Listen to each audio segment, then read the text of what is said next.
যদি কখনো আমার সময় বদলায়, তাহলে আমিও একদিন বলবো আমি কিসে কিসে দুঃখ পেয়েছিলাম, কতভাবে ভেঙেছিলাম, কতভাবে নিজেকে গুছিয়ে আবার দাঁড় করেছিলাম।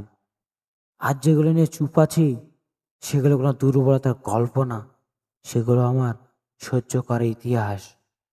কারণ সব কষ্ট সবার সামনে বলা যায় না। কিছু কষ্ট বুকের ভেতরে নীরবে রক্তক্ষরণ করেই বেঁচে থাকে। যাদের জন্য রাত জেগেছি, যাদের জন্য নিজের ইচ্ছে মেরেছি, যাদের জন্য নিজের কান্না লুকিয়েছি, তাদের কাছেই সবচেয়ে বেশি অবহেলা পেয়েছি। তবুও কিছু বলিনি, কারণ আমি সম্পর্ক ভাঙতে জানতাম না, নিজেকে ভাঙতে জানতাম। অনেকে ভাবতো আমি খুব শক্ত, কারণ আমাকে কখনো ভেঙে পড়তে দেখেনি।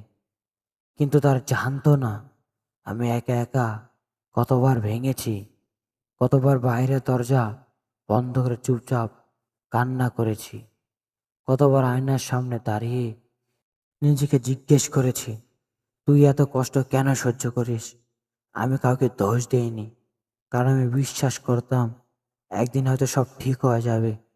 কিন্তু সময় আমাকে শিখিয়েছে সব ঠিক হয় না।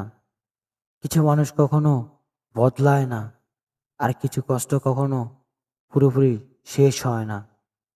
আজ আমি চুপচাপ আছি বলে অনেকে ভাবে আমি কিছুই বুঝি না, কিন্তু সত্য হলো আমি সব বুঝি, শুধু আর ব্যাখ্যা করতে ইচ্ছা করে না। যেদিন আমার সময় বদলাবে, সেটা আমি অভিযোগ করব না, শুধু গল্প বলবো কিভাবে নিজের ভেতরে যুদ্ধ করে বেঁচেছিলাম। কারণ আমার নীরবতা দুর্বলতা ছিল না, এটা ছিল সহ্যের চরম সীমা। আমার হাসিটা সুখের ছিল না, এটা ছিল কষ্টে ঢাকার পর্দা। আর সেদিন যখন আমি বলবো আমি কিসে কিসে দুঃখ পেয়েছিলাম, তখন হয়তো অনেকে অবাক হবে, কারণ তারা জানতোই না আমি এটা সহ্য করে বেঁচেছিলাম।